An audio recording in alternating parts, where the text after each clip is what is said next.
Hello students, welcome to my class crack physics. बहुत दिन के बाद मिल रहे हैं ना, ठीक है, आपका इंतज़ार था। आज हम लोग पढ़ने वाले हैं हीटिंग इफेक्ट ऑफ करंट। नाम सुनकर तो ऐसा लग रहा है कि करंट का ही कुछ तजुर्बा है, इफेक्ट है ना। हाँ स्टूडेंट, करंट का आपका दो इफेक्ट है। एक हो गया तुम्हारा हीटिंग इफेक्ट, एक हो गया क्या, हीटिंग इफेक्ट एंड दूसरा क्या हो गया, मैग्नेटिक इफेक्ट। क्या स्टूडेंट आपको समझ में आया? करंट का क्या होता है, दो इफेक्ट होता है ना। एक हो गया तुम्हारा हीटिंग इफेक्ट और हो गया मैग्नेटिक इफेक्ट। अभी इस चैप्टर में हम लोग क्या पढ़ेंगे, ये हीटिंग इफेक्ट के बारे में पढ़ेंगे, है ना। तो ये हीटिंग इफेक्ट क्यों होता है, व्हाई द हीटिंग इफेक्ट, मतलब क्या, हीट प्रोड्यूस होता है। Heat, why the heat is produced, है ना, why the heat is produce. देखो student, this is the conductor. ये क्या स्टूडेंट, आपका एक कंडक्टर है क्या, ये कंडक्टर है। इसको हमने क्या किया, सर्किट में जोड़ दिया। बाग वाली मतलब ये बड़ा वाला पॉजिटिव होता है, छोटा वाला नेगेटिव होता है। ये क्या आपका एक बैटरी का सिंबल होता है। ओके स्टूडेंट, तो ये बड़ा वाला बाग, छोटा वाला भालू रहता है, ठीक है। बस याद रखने के लिए तरीका स्टूडेंट, है ना। और क्या होता है, इसमें करंट फ्लो होना स्टार्ट हो जाता है। जैसे करंट फ्लो होना स्टार्ट होता है तो करंट को कोई अपोज करता है, और जो फैक्टर करंट को अपोज करता है स्टूडेंट, हम उसको क्या बोलते हैं, यस रेजिस्टेंस बोलते हैं। जो करंट को अपोज करता है, the factor which opposes the flow of the current, is that called resistance. हाँ स्टूडेंट, उसी को ही हम लोग क्या बोलते हैं, रेजिस्टेंस बोलते हैं। लेकिन करंट का मकसद क्या है, उसको जाना है। करंट को क्या करना है, जाना है। रेजिस्टेंस तो अपोज करेगा, उसके बावजूद भी करंट को फ्लो करना है, ठीक है भैया। करंट भैया आ गए, और रेजिस्टेंस भैया क्या बोल रहे हैं, भैया आप मत जाइए, हम आपको अपोज कर रहे हैं। अगर आपको कोई अपोज करेगा भैया, आपका क्या हौसला बढ़ जाएगा, आपका जुनून बढ़ जाएगा। आप क्या करोगे, उसको ओवरकम करने के लिए कुछ काम करोगे। वाह वाह, बहुत मजा आया यार, कुछ तो भाई डिस्कवर हो रहा है यहाँ पर, कुछ हमको काम करना है, वर्क करना है, ठीक है। अच्छा स्टूडेंट, एक बात बता दो मेरे को, वर्क क्या होता है? कब आप बोलोगे work, what is mean by work?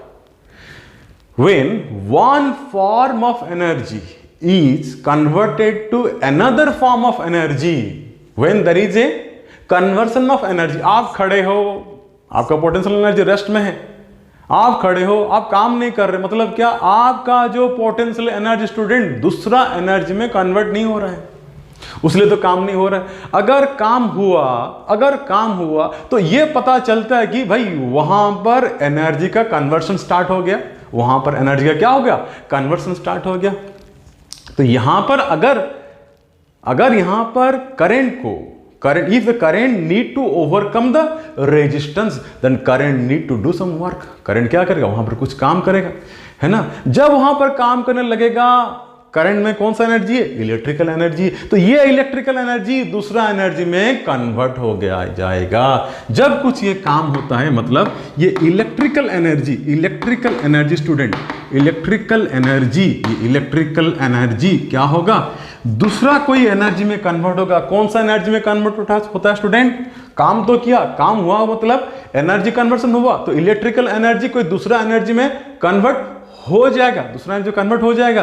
तो कौन सा एनर्जी में कन्वर्ट होता है, वहां पर वो क्या होता है स्टूडेंट, ना थर्मल एनर्जी में कन्वर्ट होता है। थर्मल एनर्जी में एनर्जी में कन्वर्ट होता है। जैसे ये इलेक्ट्रिकल एनर्जी थर्मल एनर्जी में कन्वर्ट हुआ, क्या आपको हीट प्रोड्यूस होना स्टार्ट हो गया, एक हीटिंग का इफेक्ट मिला। तो स्टूडेंट उसी के कारण हम बोलते हैं यहाँ पर हीटिंग इफेक्ट। स्टूडेंट बात समझ में आया क्या? यहाँ पर आप लोग को एकदम साफ समझ में आ रहा हो, कोई शक वाली बात है ही नहीं यहाँ पर, ठीक है। तो what is heating effect of current? तो स्टूडेंट एकदम आपको सेंटेंस में लिखना है, whenever current passes through the conductor, it is opposed by, its flow is opposed by resistance, and to overcome the resistance, the current does some work, and when there is a work आ गया, मतलब क्या बोलोगे student, अरे work हो रहा है, मतलब energy conversion हो रहा है, तो एक एनर्जी दूसरा एनर्जी में कन्वर्ट हो जाएगा। इलेक्ट्रिकल एनर्जी कोई एनर्जी में कन्वर्ट हो रहा है, कौन सा एनर्जी कन्वर्ट हो रहा है स्टूडेंट, ये तुम्हारा थर्मल एनर्जी, मतलब हीट वाला एनर्जी में कन्वर्ट हो गया। तो उससे क्या हो गया, हीट प्रोड्यूस हो गया। इस इफेक्ट को हम लोग क्या बोलेंगे? Heating effect. किसका चलते? करंट का चलते। That's why it is known as your heating effect of current. तो स्टूडेंट्स का कैलकुलेशन हम कर लेते हैं। इसका हम कैलकुलेशन कर लेंगे।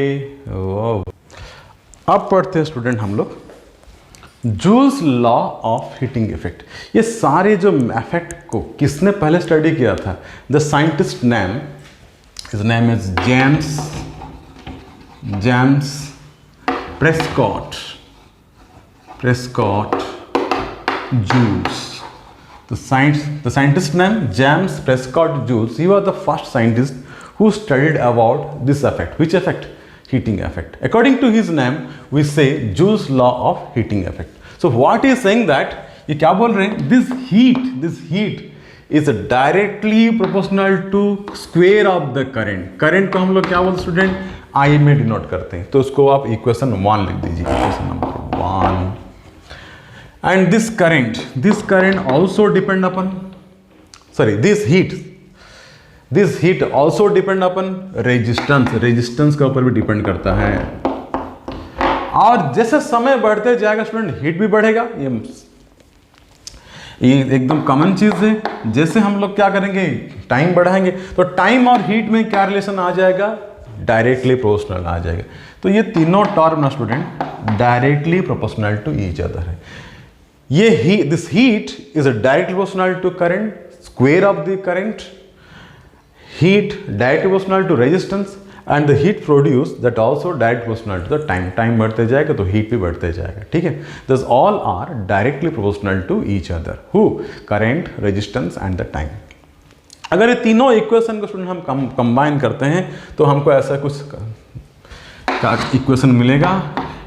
H directly proportional to I square R time T। Time multiplication, okay. तो जब भी हम क्या करेंगे, ये जो प्रोपोर्शनलिटी साइन को वो रिमूव कर देंगे तो क्या आएगा स्टूडेंट हमको? तो वहां पर हम क्या करेंगे? इक्वल के साथ साथ एक कांस्टेंट इंट्रोड्यूस करना पड़ेगा। You have to introduce a constant along with the equal sign, जो कि I स्क्वेयर R हमको लिखना पड़ेगा, ठीक है? And this value of k, experimentally found that Joule found that value of k is equal to 1. Then this final equation will be student, this final equation will be what? I square R T। अगर आपको current मालूम है, अगर आपको resistance मालूम है, अगर time मालूम है, आप वहां पर कितना हीट प्रोड्यूस होता है आप कैलकुलेट कर पाओगे। तो heat is nothing but the form of energy. Which form of energy? Heat a form of energy. तो heat is also a form of energy. अब पढ़ते हैं हम लोग इलेक्ट्रिकल एनर्जी, ठीक है? ये इलेक्ट्रिकल एनर्जी क्या होता है? देखो student, this circuit, this battery, symbol of battery, बाग भालू, ऐसा फनी वे बोलते आता हूँ मैं आप लोग को। This is the symbol of battery and this battery is connected to any appliances. So in appliances definitely resistance will be there, है ना? तो ये हो गया ए पॉइंट, ये हो गया बी पॉइंट।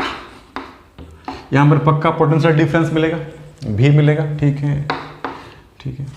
और यहाँ पर कौन जा रहा है स्टूडेंट? चार्ज जा रहा है। कौन जा रहा है? करंट जा रहा है, मतलब फ्लो ऑफ चार्ज। तो ये सर्किट में कितना वर्क हुआ? The work done in A circuit in a certain time interval T, that is nothing but your electrical energy. एक समय के साथ, समय टी के साथ सर्किट में कितना काम हो रहा है, वही काम को, वही वर्क को हम लोग क्या बोलते हैं? इलेक्ट्रिकल एनर्जी बोलते हैं, ठीक है? इलेक्ट्रिकल एनर्जी बोलते हैं, फाइन। अब कभी भी काम आया, वर्क बोल के वर्ड आया स्टूडेंट, तुरंत आप दिमाग बैठाइए, there is a conversion of energy. One energy is converted to another energy, fine, okay, fine student. तो यहाँ पर कितना चार्ज फ्लो हो रहा है? Let's consider charge flow in the circuit equal to Q.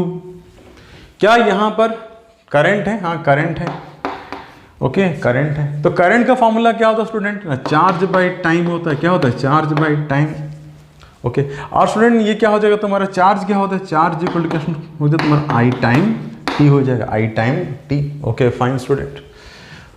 तो charge is equal to I T, okay, I T.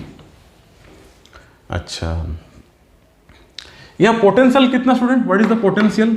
Potential difference VA minus VB, यहाँ पर क्या तुम्हारा VA, ये तुम्हारा VA है, पोटेंशियल यहाँ पर VA है, यहाँ पर VB, तो पोटेंशियल डिफरेंस है बोल के करंट फ्लो हो रहा है। तो what is the potential difference VA minus VB, तो VA माइनस VB को हम लोग V मान लेते हैं and this V is equal to potential is equal to, याद है formula, work done upon charge, work by charge, याद रखो स्टूडेंट, वर्क बाई चार्ज। तो ये क्या हो जाएगा, W इज इक्वल टू क्या हो student, V time Q, and Q के लिए क्या फॉर्मूला निकाले थे हम लोग, क्या हम लोग IT निकाले थे, हाँ IT, I time T, this W is equal to VIT। ये बहुत मजेदार फॉर्मूला स्टूडेंट, यहाँ पर आपका जो हीट के चलते कितना एनर्जी मिल रहा था वो भी कैलकुलेट हो जाएगा अगर आप V का वैल्यू डाल दोगे तो। अगर हम लोग आप अगर V का वैल्यू डाल दोगे तो V क्या होता है, IR, देखो I time I square RT, फिर से आगे आपका work is equal to heat energy is equal to I square RT। अब देखिए ना यहाँ पर V का, put the value of V, what is the value of V, B is equal to IR, V is equal to your IR, I time R, और यहाँ पे I है, यहाँ पर T है, तो I इंटू I क्या होगा, I स्क्वेयर, तो ये क्या बन जाएगा student, I square RT, that is the heat energy, this formula will help you to find the energy, also it help you to find the heat energy.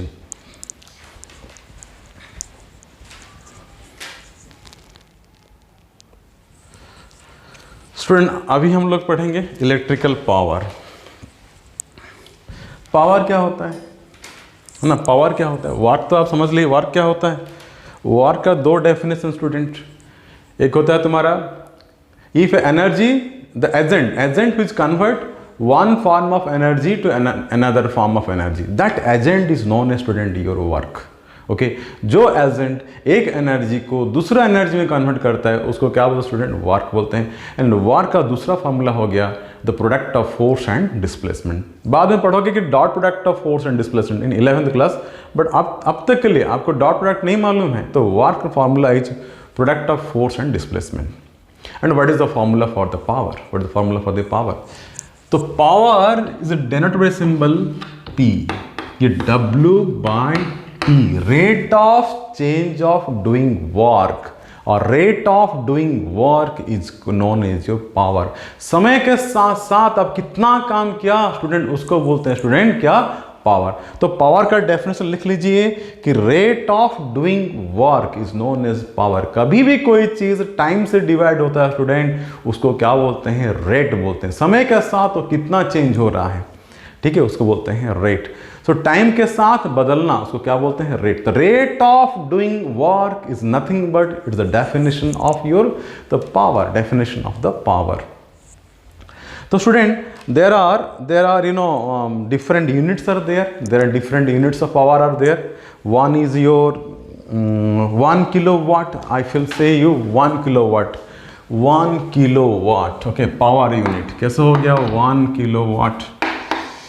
Okay. Student, क्या ये तुम्हारा W को क्या लिखेंगे हम लोग? W इज इक्वल टू क्या होता है, VQ होता है। W is equal to VQ. Okay, W equal क्या होता है तुम्हारा VQ। स्टूडेंट नेक्स्ट टॉपिक है आप लोग का इलेक्ट्रिकल पावर। इलेक्ट्रिकल पावर क्या होता है, तो इलेक्ट्रिकल पावर पढ़ने से पहले हमको ये जानना जरूरी है कि ये पावर क्या होता है, what is mean by the power. Power का स्टूडेंट फॉर्मूला ये होता है, पावर इज इक्वल टू, है ना, work by time, work by time. क्या हम लोग यही पढ़े थे क्लास 9th में, है ना।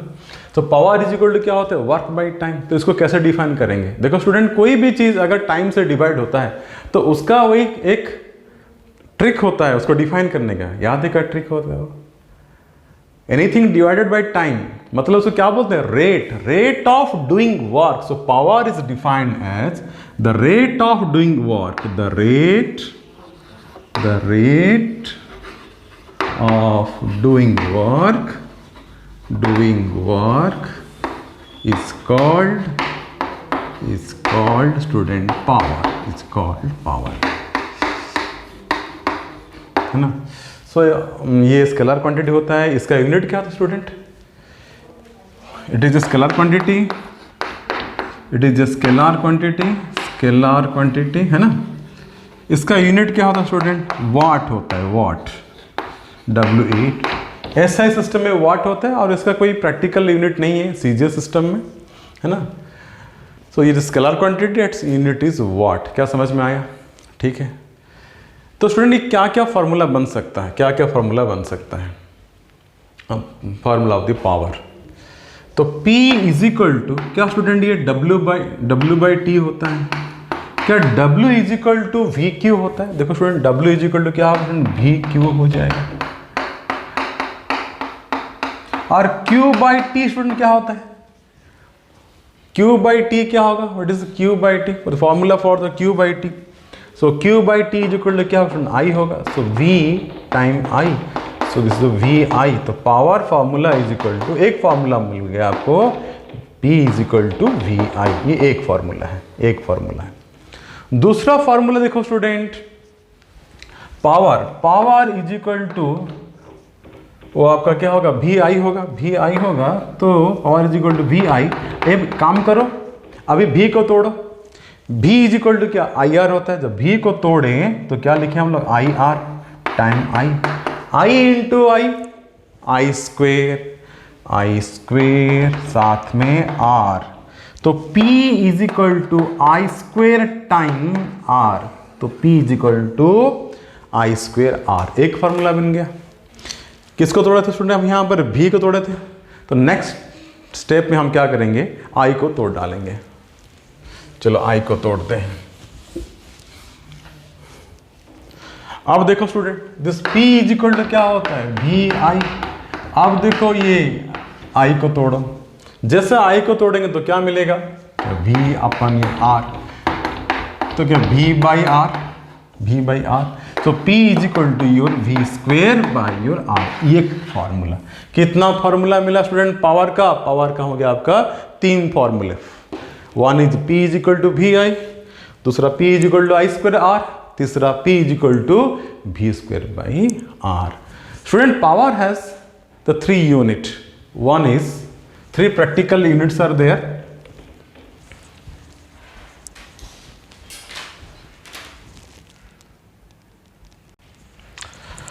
प्रैक्टिकल यूनिट्स ऑफ पावर, ठीक है स्टूडेंट। अभी प्रीफिक्स 3 ठो याद करो, kilo, mega and giga.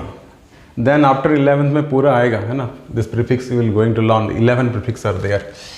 Okay student, तो practical units of power, practical units of power, practicals